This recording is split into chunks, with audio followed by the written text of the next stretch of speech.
শয়তান আল্লাহকে চ্যালেঞ্জ দিয়েছিল, আল্লাহ আপনি তো জান্নাতে ঢোকাতে পারবেন না, এতগুলো জান্নাত কেন বানালেন? জাহান্নাম আরো বেশি হলে ভালো হতো। আল্লাহ বললেন কেন?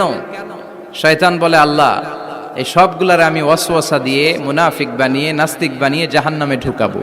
আমি চ্যালেঞ্জ দিলাম, ডান দিক থেকে ধোকা দেব, বা থেকে, সামনে থেকে, পেছন থেকে, নিচ থেকে, রগের শিরা উপশিরায় ঢুকে, মাজরাত দাম যেখান দিয়ে রক্ত চলাচল করে ওখানে ঢুকেও আমি ধোকা দেব।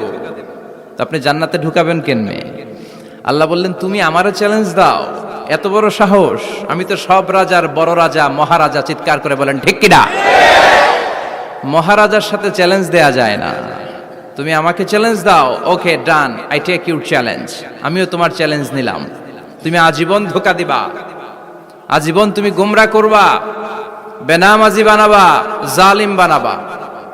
কিন্তু আমার বান্দা কোনো তাফসীরুল কোরআনের মাহফিলে এসে কোন এক ওয়াক্তের নামাজে মসজিদে ঢুকে অথবা মাঝরাতে ঘুম ভেঙে গেলে